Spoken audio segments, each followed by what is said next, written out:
Hoje, esse momento é a segunda parte de Venezuela, então é a continuação da Venezuela. Vamos continuar, vamos encerrar Venezuela, vamos entender a Venezuela de hoje, vamos entender o que está acontecendo com a Venezuela agora, mas tendo como certeza principal que a Venezuela chegou a um patamar e a culpa não é exclusiva do Maduro, que é o atual presidente, conforme todos relatam. É uma questão histórica. Então, para retomar isso, é preciso se ter entendimento sobre a morte de Chávez. Então, o Hugo Chávez morreu, a morte dele traz essas mudanças, traz essas discussões. Então, só para a gente ter como informação, 2013...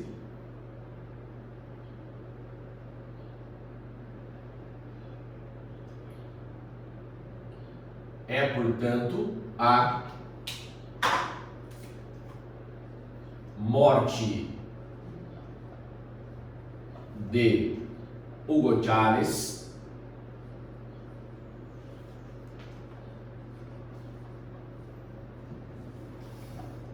é a morte de Hugo Chávez, lembrando que ele não pode assumir, ele já não poderia ter assumido, apesar...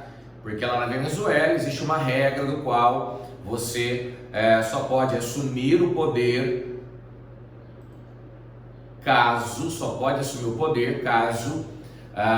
você jure a Constituição. Ele já não tinha jurado, mas o judiciário disse que ele podia, porque ele já tinha feito o juramento em outros momentos, mas a verdade é que como ele não havia assumido a presidência, o Maduro, que era o seu vice, que havia anunciado a morte dele, o Maduro não poderia assumir. Então você tem uma eleição entre Maduro, então quer dizer, a vitória do Chávez não valeu, tá? Não valeu, então Maduro, que era o vice, Nicolás Maduro contra Henrique Capriles.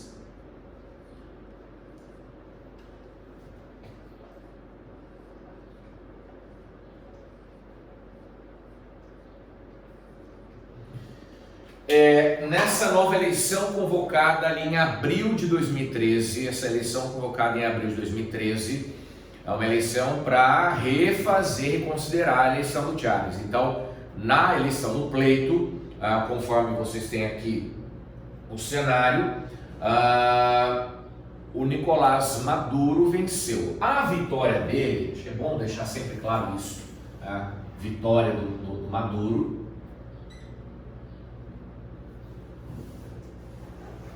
a vitória dele,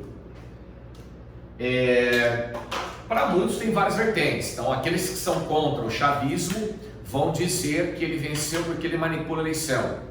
Quem é a favor do chavismo, ele venceu porque automaticamente ele tinha o apelo emocional ao lado dele. O apelo emocional era algo do qual o ajudou na vitória, na conquista. Mas o fato, e aí claro, é o que motiva todo esse debate, você tem um cenário de Chávez, que fez a Revolução Bolivariana, lembrando que essa é uma informação importante, a Revolução Bolivariana. A Revolução Bolivariana, a arte de transformar o país num país socialista, é o socialismo do século XXI, e a ideia central dele é mudar o conceito social, político e econômico, mas isso, claro, uma das ideias do Chávez era transferir isso não apenas na Venezuela, mas era transferir esse projeto para países vizinhos. Então, Bolívia, Paraguai, Cuba, que não aderiu à Revolução Bolivariana, mas tinha o dinheiro da Revolução, inclusive utilizando o dinheiro do petróleo, chamados petrodólares. Então, o dinheiro do petróleo acabou corroborando para esse processo da Revolução. E aí, então quer dizer, um modelo que estava trazendo resultados, do nada se troca o presidente, vem uma crise. Esse é o ponto que claro, é a grande discussão, né? Quer dizer, o Maduro é ruim? Por isso que muitos classificavam que a grave crise econômica da Venezuela era culpa do Maduro. Mas calma, a gente tem que pensar e avaliar essa questão. Então assim, como eu falei anteriormente, quando a gente fala na crise, a grave crise que assola a Venezuela, então crise da Venezuela,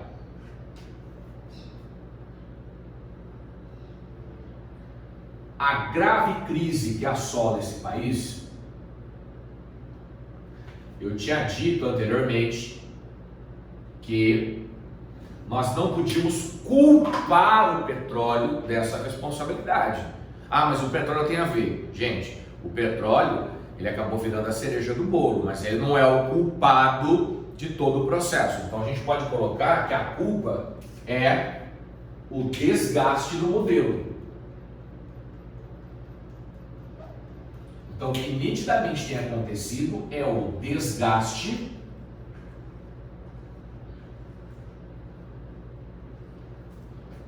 do modelo chavista.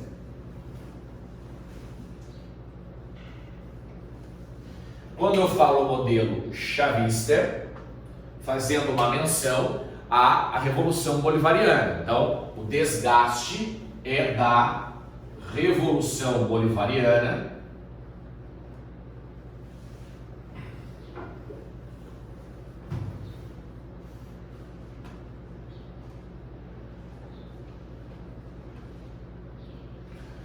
uma vez é claro que o país gastou muito dinheiro, elevados gastos públicos para a manutenção daquele modelo, para a manutenção desse modelo mais voltado ao assistencialismo, e isso já disse anteriormente, não dá para ficar, a culpa é do socialismo. Não, a culpa são os gastos assistencialistas, e isso a gente pode observar na Europa acontecendo, no Brasil. O assistencialismo, de uma forma geral, com esses elevados gastos públicos, trouxe à tona problemas econômicos significativos.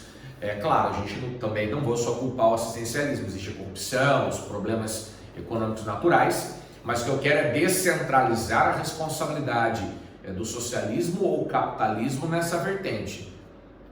Talvez se o país fosse um país de vertente capitalista e fizesse os mesmos gastos assistencialistas, teria ido para a crise também.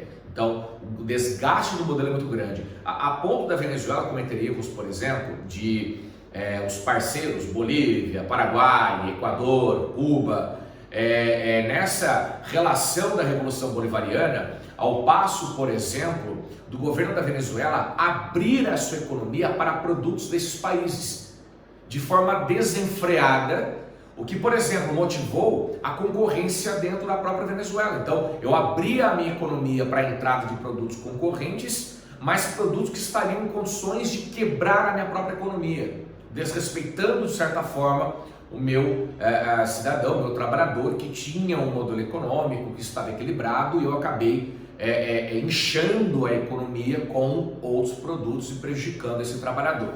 O fato é que a crise vai ficar explícita a partir de 14. Então aí a gente começa a entrar num cenário. Como eu tinha colocado já no outro momento, aqui ó, a radiografia do desastre econômico, reparem, ó, 90, reparem que 2009 você já tem uma realidade econômica bastante preocupante. Eu estou falando isso porque o petróleo quebrou. Então, ó, a queda no preço do petróleo, ele tem a sua responsabilidade. A queda no preço do petróleo tem a sua responsabilidade, é claro. Mas eu não posso usá-lo como a culpa real dos problemas da Venezuela. Ele acabou gerando a somatização de mais um problema e deflagrando uma grave crise. Então aqui, ó, queda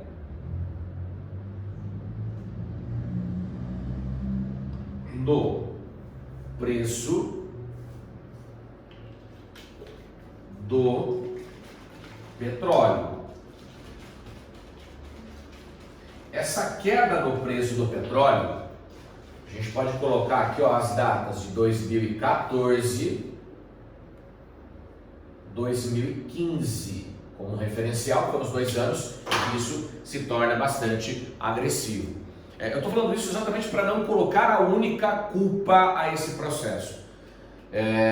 A mesma coisa aqui, a inflação já em 2009 começa a subir, 2008 para 2009 começa a subir significativamente. As reservas internacionais estão caindo, ou seja, o país vem consumindo mais dinheiro do que poderia naquele contexto. E claro, aí você começa a contemplar, como eu falei para vocês, você começa a contemplar a data de 14. Então assim, eu preciso de uma data base. Eu preciso estabelecer uma data base como referencial dessa crise. Então eu posso colocar 2014 como um ponto de partida. 2014 é um ano crucial para esse cenário. Aí eu coloquei para vocês, como é tudo informação, então só para que vocês tenham um entendimento de que um detalhe, só para vocês entenderem como você vai enxergar, porque assim, vamos falar dessa crise de 2014. Não tem o que falar da crise de 2014, a partir de 2014 são consequências de uma crise deflagrada historicamente. Então, eu vejo que esses são 2 fatores significativos. Então, aqui e aqui você tem 2 graves fatores para a crise. A partir de agora é consequência. Então, por exemplo, em 2014, a inflação do país aumentando gradualmente. Então, aí é a hora da gente destacar um ponto aí interessante sobre esse contexto, aí, sobre esse cenário. Por quê? Inflação tomando conta do país. Essa é uma parte curiosa. Então, na verdade, vamos tratar aqui das consequências. Então, vamos tratar das consequências.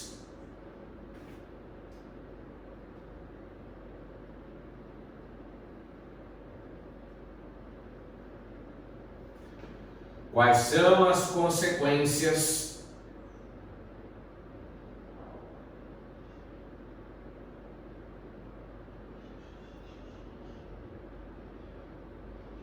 verificadas da crise? Então assim, quais são as consequências? Então a gente tem a relação da inflação. O que é inflação? Quando o preço do produto sobe de forma assintosa.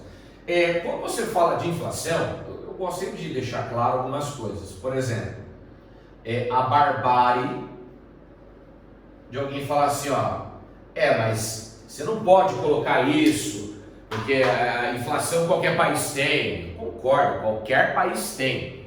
Agora daqui a pouquinho eu vou mostrar alguns dados de inflação para vocês, alguns números. Aí vocês vão falar, não, pera lá, é uma outra configuração, é uma outra discussão.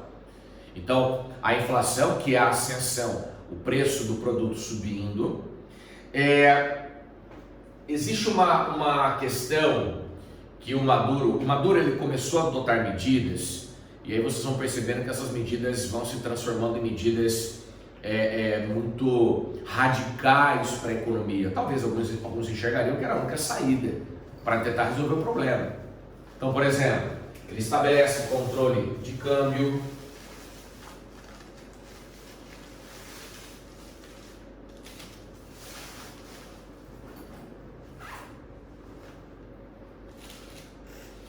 o controle cambial, você controlar a entrada de dinheiro, a entrada de grana no país e a saída é algo preocupante. Você controlar as medidas de fluxo de capital é um negócio que você, na verdade, meio que congela o sistema econômico. Existe um controle de preços e acho que aí bate fortemente uma questão. Aqui, o controle de preços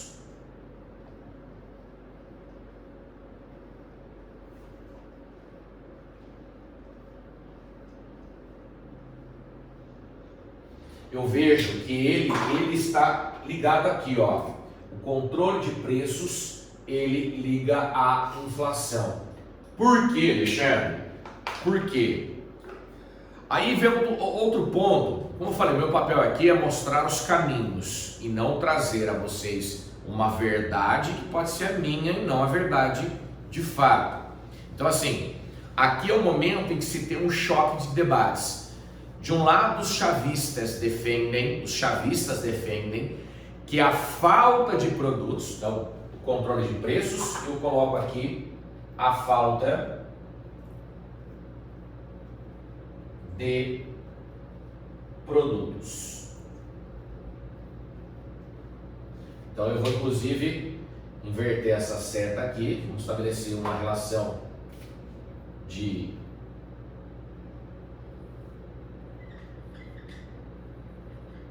então esses dois elementos, tanto o controle de preços como a falta de produto, é o ponto discutível. Por quê? Aí tem a galera que é chavista. Os chavistas falam, tá faltando produto na prateleira do supermercado. E por que está faltando produto na prateleira do supermercado? Porque aí a galera que defende o chavismo vai falar, não, está faltando porque basicamente, obviamente, há uma intervenção internacional do qual algumas empresas que estão na Venezuela estão segurando o produto, gerando essa inflação, gerando a falta do produto e a inflação, porque a gente trabalha com a escassez, então o produto está escasso, a procura é alta, o preço sobe, é a culpa das empresas que estão segurando o produto, prejudicando o governo do Maduro. Então, o chavismo defende isso. Os antichavistas vão defender outra percepção.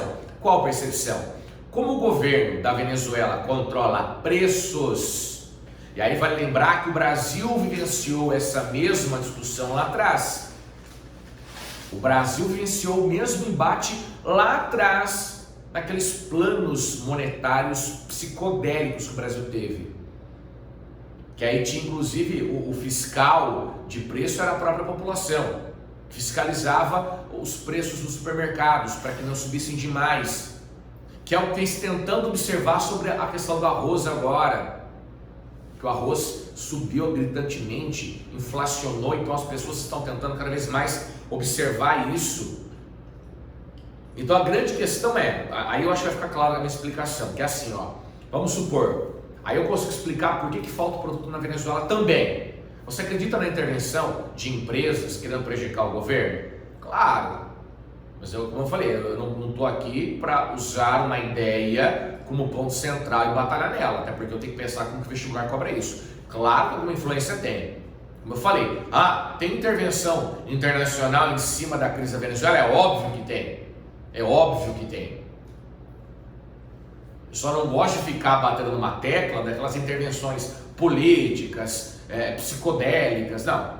Por exemplo, os Estados Unidos hoje embargam a economia da Venezuela. Eles não comercializam produtos com a Venezuela. Isso é uma intervenção internacional. Mas eles podem fazer isso. Eu não disse que não pode. A gente está falando sobre intervenção internacional. Claro, quando o Juan Guaidó se transformou em presidente interino, criando um problema político gravíssimo, criando um país com 2 presidentes, vários países do mundo reconheceram Juan Guaidó como presidente. Isso é uma forma de intervenção internacional.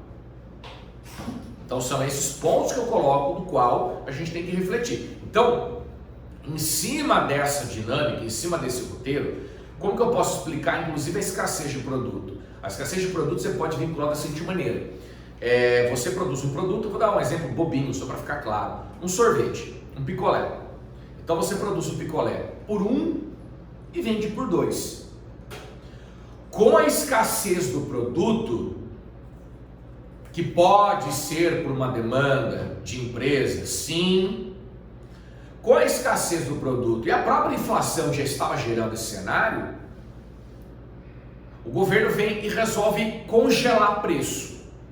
Então vamos congelar preço. Vamos. Então quer dizer, o sorvete pelo governo, ele vale 1. Então está congelado. O sorvete agora, o preço do sorvete, 1. Vai para lá. Eu produzo sorvete. O meu custo de produção sai por 1. Eu vendo por 2, eu tenho lucro. Agora, se o governo vem e congela o preço por 1, então pera lá. Eu produzo um sorvete por 1, estou negociando por 1, então eu não vou mais fazer sorvete. Isso é perder tempo, perder dinheiro. Então você tem 2 caminhos: empresas que boicotam e ao mesmo tempo empresas que entendem que o congelamento do produto, o preço do produto, inibe a produtividade. Mas tem que congelar porque a população não vai ter condições de comprar. Porque o ciclo está sendo construído. A escassez do produto, a demanda, a procura por ele, gera uma inflação e aí a coisa vai degringolando. Sim, mas isso aí corrobora também a falta de dinheiro que o governo tem. E por que o governo passa a ter uma falta de dinheiro? Porque o petróleo começa a entrar em crise. Então, a queda no preço do petróleo influencia a diminuição das reservas monetárias do país. E o país perde capacidade de sustentar uma crise. Eu queria que você desse um olhar geopolítico sobre isso. Aí tem as teorias, que como eu falei, eu não estou para discutir conspiração, mas há teorias as quais a gente pode discutir. Uma dessas teorias que é por que o preço do petróleo caiu. Hoje, por exemplo, com o advento da pandemia, o preço do petróleo está em baixa. Aliás, sobre a Venezuela, está aí uma surpresa. A Venezuela, esse ano, ela chegou a patamares de produção quase zero. O petróleo, esse ano, atingiu valores negativos. Tanto que eu falo que países que podem estocar petróleo, a hora de comprar é essa, porque o preço está lá embaixo. O problema é, os países que produzem petróleo venderam o que tinha que vender, estão produzindo, não tem mais para quem vender, porque com o advento da pandemia, os aviões não estavam sobrevoando, os carros não estavam circulando, as indústrias pararam produtividade ou diminuíram produtividade, ninguém estava usando petróleo.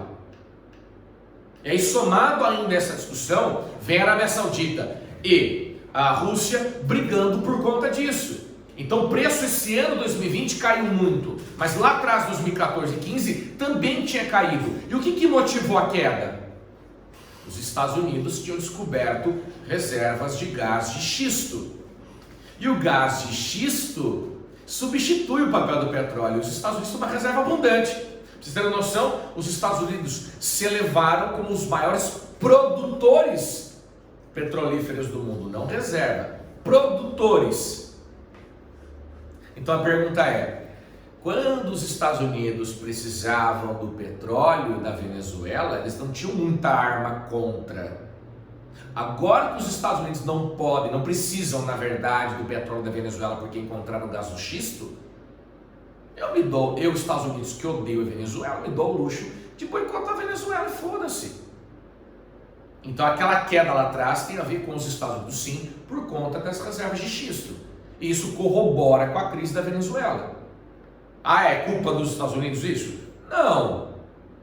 Mas geopoliticamente falando, é a arma que os Estados Unidos encontraram para fritar a Venezuela. Porque sabiam que a grande arma da Venezuela contra os Estados Unidos, historicamente, foi o petróleo. Então aí você tem relatos, 2014, a inflação do país aumentando gradualmente, além do crescimento da criminalidade, milhares de pessoas vão protestar, gerando depredações de prédios públicos e mortes de manifestantes. Então aqui você tem o início de uma grave crise. Aí em 2015 ocorre a eleição parlamentar no país, o qual a oposição consegue a maioria da Assembleia Nacional. É aí que você começa a entender que o problema da Venezuela não é diferente do Brasil. Porque até aqui, portanto, desde que Hugo Chávez assumiu o poder da Venezuela, o Congresso da Venezuela sempre foi um Congresso da posição, nunca foi a oposição, porque a oposição errou quando tentou dar um golpe e tirar o Chávez do poder lá em 2002. A oposição enfraqueceu. Só que com a crise da Venezuela, a oposição voltou a crescer. A partir de agora, Maduro tem um problema grave. Qual o seu problema? O seu legislativo é opositor. E aí eu lembro da Dilma sempre. O segundo mandato da Dilma, quando ela vence, ela é reeleita, o nosso Congresso, o nosso Legislativo, ele era opositor. Ela já assumiu o segundo mandato dela sabendo que ela não ia governar. Porque a oposição contra o governo dela já nascia muito forte. A mesma coisa o Maduro. Então quer dizer, você pega uma presidência, já vem com uma crise econômica, a tua principal estratégia econômica, o petróleo, está em queda.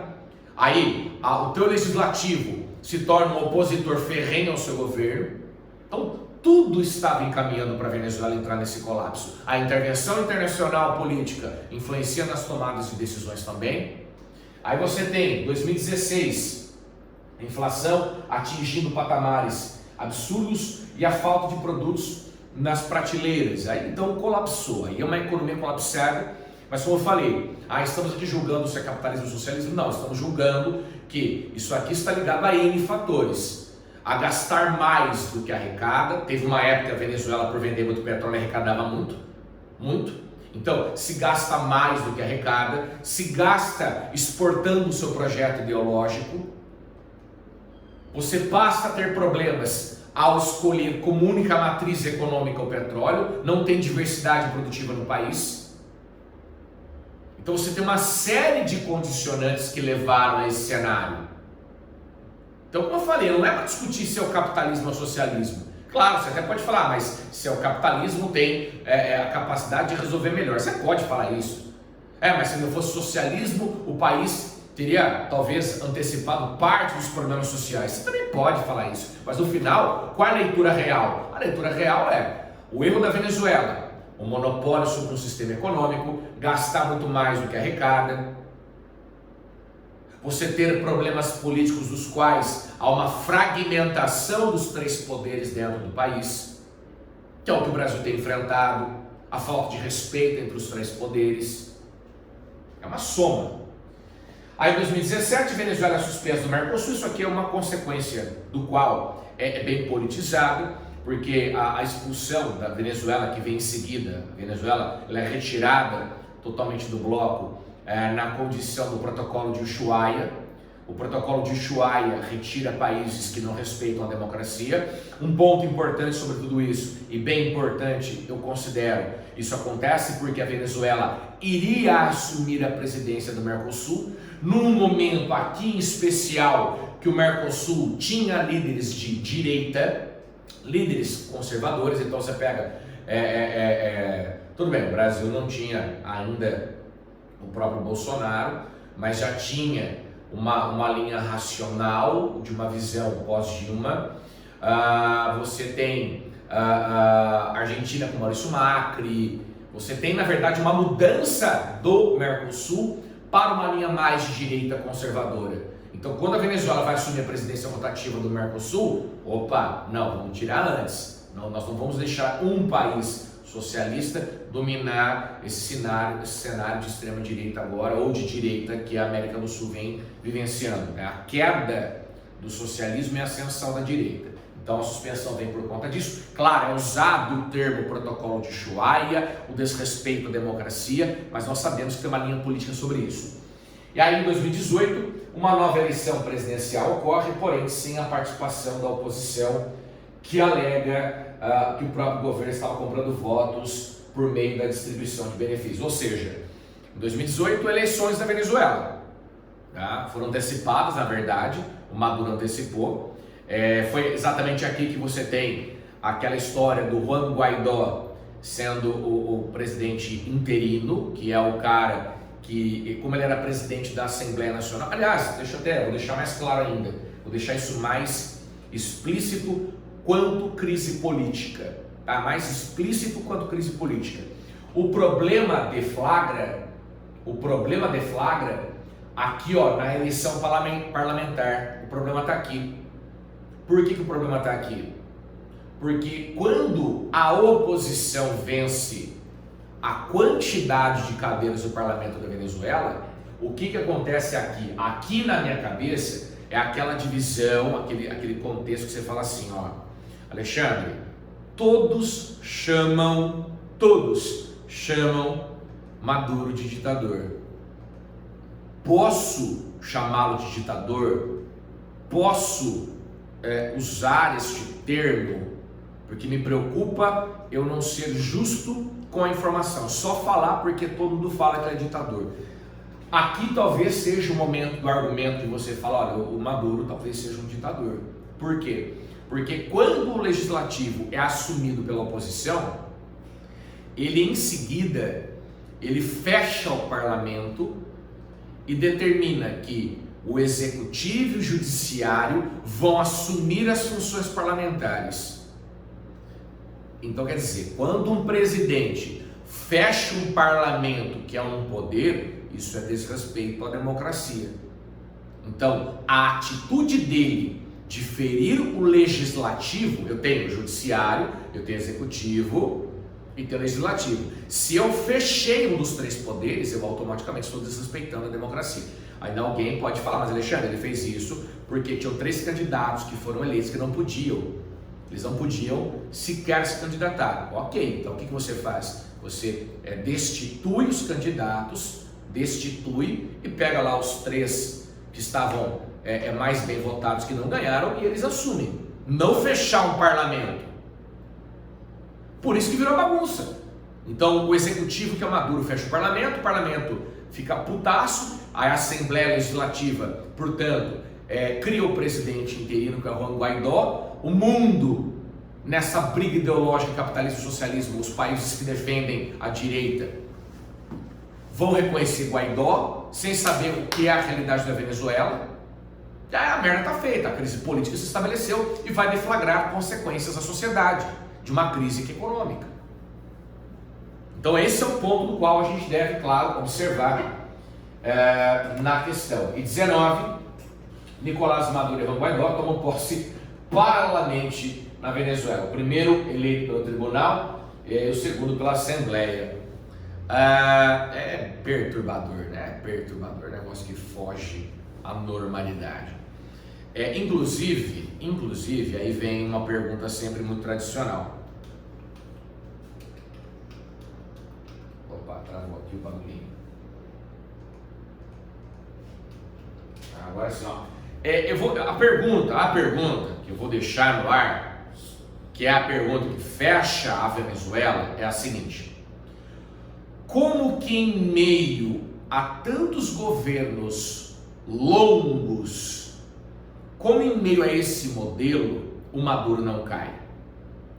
E eu estou falando do Maduro porque a situação da Venezuela é grave. Então a pergunta é: por que o Maduro não cai? Então, Venezuela não era Maduro. População, quando ele assumiu 29,8 milhões, agora 29,2. Quer dizer, você tem uma quantidade de pessoas que começam a sair do país. Isso é 18, nós estamos em 20, esse número aumentou, que são os refugiados da Venezuela. O PIB, de 234 bilhões, vai para 96 bilhões, uma queda radical. O PIB per capita, o poder de paridade de compra, vai de 18 para 11. A inflação, em percentual, a inflação chega a 1.370.000%. Então você entende, isso é inflação. O Alexandre, você não pode falar que a inflação é um problema da Venezuela, porque todo país tem inflação. É claro que todo país tem inflação. Todo país tem inflação. Agora, uma inflação superior a 1 milhão, não. Desemprego, 34% da população. Produção de petróleo aqui é muito importante. Produção de petróleo, de 2,5 milhões de barris para 1,5. A produção de petróleo da Venezuela não para de cair. Não para de cair. Não tem quem compre agora. Inclusive Venezuela, aí algumas das polêmicas atuais, já que a atualidade tem que aflorar aqui. Um dos problemas atuais da Venezuela tem sido a ampliação da parceria dela com Irã. Porque eu falo Irã, porque vai lembrar que o Irã também é embargado pelos Estados Unidos. A Venezuela é embargada pelos Estados Unidos, os dois têm feito parcerias em relação a isso. A parceria da Venezuela com Rússia, com China, muitos até acreditam que a intervenção dos Estados Unidos não aconteceu até hoje, porque há esse poder da China e da Rússia em relação à Venezuela, o que é muito interessante para as intenções da China em especial de desestabilizar o governo norte-americano na América Latina. Então aqui alguns exercícios, tá, gente? Alguns exercícios para refletirmos a respeito da temática. Então assim, a Venezuela tem enfrentado momentos de tensão desde o início de fevereiro, imagino, protestos de estudantes, opositores contra o governo. A situação se gravou em 12 de fevereiro, quando uma manifestação contra Maduro terminou em 3 mortes. Sobre a tensão da Venezuela, é correto afirmar: A. O presidente Maduro não foi eleito pelo voto popular. Tendo assumido interinamente, Maduro foi eleito pelo voto popular. Então, quer dizer, o exercício não ficou discutindo se pode ter sido fraudado ou não. A pergunta é: foi eleito pelo voto popular? Foi. B. A crise da Venezuela, fonte das tensões mencionadas, tem a sua origem no esgotamento das reservas de petróleo que sustentam a economia da Venezuela. É o esgotamento das reservas ou a queda do preço? Entre as principais motivações dos manifestantes que participam dos protestos figuram a insegurança social, as altas taxas de inflação e a escassez de produtos básicos. Eu gostei. Não só gostei, como essa é a resposta correta. E aí você tem: apesar dos protestos, o presidente Maduro recusou a oferta da União das Nações Sul-Americanas no sentido de mediar o diálogo. Que o Unasul não existe mais, a Unasul foi extinta, acabou, isso aí é lenda. Desde o início dos protestos, o governo do presidente Maduro proibiu a circulação de todos os jornais impressos controlados pela oposição. Gente, essa é uma outra coisa. Os meios de comunicação da Venezuela são controlados pelo governo Maduro. A oposição não tem essa força. Então era a letra C. Aqui a produção de petróleo da Venezuela. Então, reservas de barris. A Venezuela é a maior reserva do mundo. Capacidade de refinaria é uma capacidade que melhorou, mas não é tão alta. Então, quer dizer, a Venezuela tem a história de vender muito petróleo cru. Investimentos em plataformas. Os investimentos na Venezuela nas plataformas tinham caído e a produção diária caiu absurdamente. Hoje, esse ano, está quase zero. Olha a Unesco colocando aqui, ó, preço do barril. O barril caindo bruscamente, uma questão aberta. A partir do gráfico que mostra a tendência do preço do barril do petróleo no mercado internacional entre julho e janeiro de 15, julho de 14 e janeiro de 15, indica o impacto dessa tendência na exploração de pré-sal e da economia da Venezuela e da Rússia.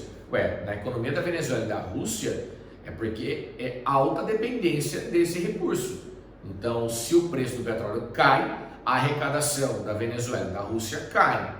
Por isso, inclusive, que a Rússia e a Arábia Saudita esse ano entraram em choque, porque a Arábia Saudita queria parar a produção para escassear petróleo no mercado e voltar a subir o preço. A Rússia falou: segue o pau, vamos produzir.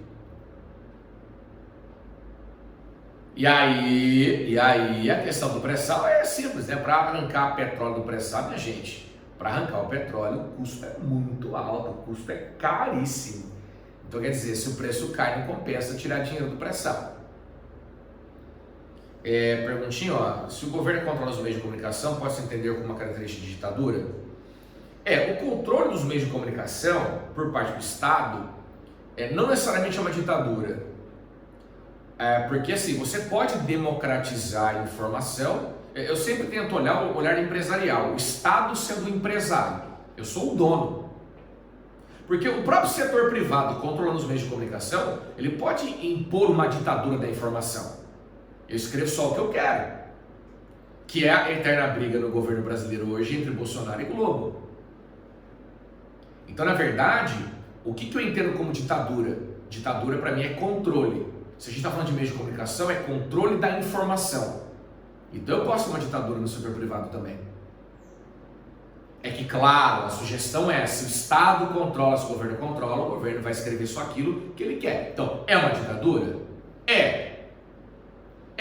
Porque ele controla a informação, mas isso também pode acontecer para o setor privado. Mas sim, respondendo a pergunta, sim. Sobre essa intervenção dos Estados Unidos, está aqui, ó. Eu coloquei para vocês, ó, sanções impostas pelos Estados Unidos entre 2013 e 2017 causaram à Venezuela um prejuízo de 350 bilhões de dólares. Quer dizer, é uma intervenção internacional. Se ela é real ou não, a discussão é essa, é uma intervenção. 3 milhões de postos de trabalho são prejudicados. O Trump, esse menino bom, as sanções ganharam mais força porque ele impôs mais bloqueios ainda. Então, 9 milhões de dólares em medicamentos para diálise, 29 milhões de dólares em alimentos, 300 mil em doses de insulinas, medicamentos para tratamento de malária, tudo, vai cortando tudo. É a intervenção dos Estados Unidos. Aqui tem um mapa de quem apoia o Guaidó e o Maduro, que beleza, dá para saber também.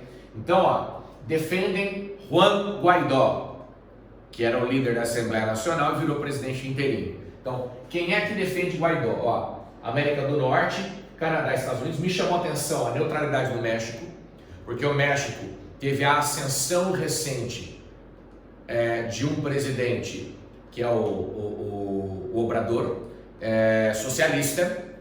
Então, muitos imaginavam que Maduro poderia ter esse apoio, não teve, até porque o México também pisa em ovos, uma vez está no NAFTA e não quer causar tantos traumas, mas ele virou neutro.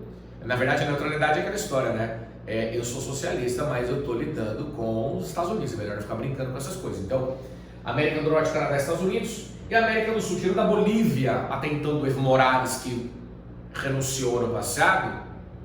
Então, quer dizer, a Bolívia ela é socialista, ela é adepta à Revolução Bolivariana.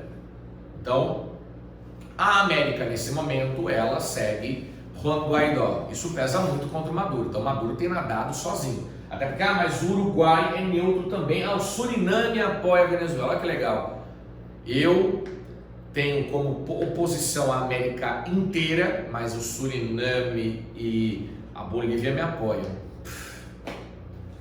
A Europa apoia Juan Guaidó, exceto alguns casos pontuais, mas Rússia, China, Irã, África do Sul, e a África do Sul, confesso que apoiar Maduro é muito mais por conta dos BRICS. Isso prova que o Brasil vai na contramão dos BRICS, é claro, mas China e Rússia são super adeptas à Venezuela, e a Oceania, claro, defendendo sempre os interesses dos Estados Unidos. Então, quer dizer, há uma divisão global muito significativa sobre a visão de quem tem razão. Isso aqui é intervenção internacional, indubitavelmente é. Maduro era reeleito, como eu falei para vocês, foi reeleito com 54% de abstenção, pessoas que não foram votar. Então, quer dizer, esse pleito de 2018 foi algo fora da normalidade. Carlos Latuf, Estados Unidos fazendo intervenção nas eleições. Deixo claro que a posição do Latuf é uma posição anti-imperialista, anti-poder. Ele é adepto às minorias. Eu sou muito fã do trabalho do Latuf, sigo, porque tem muita charge dele cair no vestibular, mas muita charge mesmo. Eu coloquei por ser uma charge dele, não quer dizer que ela vá cair, vou deixar bem claro, é só vocês entenderem a visão que foi estabelecida. Então, ó, inflação, Nara Chávez, da última eleição, Maduro assumiu a inflação, subiu. Aqui alguns preços em Bolívar, que é a moeda da Venezuela. Então é claro que há uma discrepância em relação ao dólar, não se assuste. 4 milhões o quilo da carne é um fator de susto. A variação do PIB, o PIB da Venezuela caiu para menos 14%. Aqui é um dado que mostra como que o produto foi subindo, chegando a 1 milhão a inflação. A inflação gera empobrecimento, então aquelas consequências que já são dados estatísticos. O processo de refugiados, a imigração. Aqui o maior fator é a busca por trabalho, porque a Venezuela tem enfrentado uma crise econômica, claro. Aqui um da Mackenzie, percebe que os vestibulares que tem cobrado não são vestibulares tradicionais, exceto da Unesp, que foi sobre petróleo, não foi sobre a Venezuela em si. Então aqui ele pergunta, observa infográfico, a escassez de alimentos, bem como de diversos outros produtos da Venezuela tem provocado um intenso fluxo de venezuelanos em direção ao Brasil. Isso aqui é o padrão de perguntas, tá? Então texto, aí ele pergunta sobre quais são as propostas. Então, ó, o agravamento da crise econômica da Venezuela tem aumentado significativamente as solicitações de refúgios. Tá, o primeiro já era, desculpa. Que não dá para ver o campo. A escassez de alimentos básicos, bem como de diversos outros produtos da Venezuela, tem provocado intenso fluxo. Sim. O agravamento da crise econômica da Venezuela tem aumentado a solicitação de refúgio. Sim. Forte opositor do chavismo, o presidente venezuelano Maduro. Não, Maduro é chavista. Nicolás Maduro convocou no dia 1º de maio uma Assembleia Nacional Constituinte com o objetivo de reescrever a Constituição. Ele defende seu plano, argumentando que a solução diante da crise mas os opositores afirmam que se trata, na realidade, de uma forma dele se perpetuar no poder. Ele fez isso. Mas isso não é o que é o certo, Alexandre? O certo não é convocar uma nova constituinte, gente. A Constituição do país é a sua carta magna. Não é alterando a Constituição que você resolve o problema. Você quer saber como que resolve o problema da Venezuela? Para resolver o problema da Venezuela é muito simples. Maduro deixa o poder, Juan Guaidó deixa o poder e não pode se candidatar à nova eleição. Eles promoveram isso. Mas como que eles promoveram isso, Alexandre? A partir do momento em que eles se colocam acima do Estado, eles se colocam acima do próprio país, da própria nação. A Venezuela é mais importante que Maduro, a Venezuela é mais importante que Juan Guaidó. Nenhum líder pode se personificar como uma imagem acima do próprio país. Quer acabar com a crise? Os dois deixam o poder, convoca uma nova eleição, põe observadores, coloca uma eleição nova e talvez isso ajudará a Venezuela. E aí eu tinha uma pergunta para responder: por que o Maduro não cai? O Maduro não cai pelo mesmo motivo que um líder como Kim Jong-un da Coreia do Norte não cai. Maduro e Kim Jong-un são sustentados pelo exército. Enquanto o exército defender o presidente, ele não cairá. Esse é o motivo principal, é o fator principal desse processo. Tudo bem? Beleza? Tranquilo sobre esse assunto?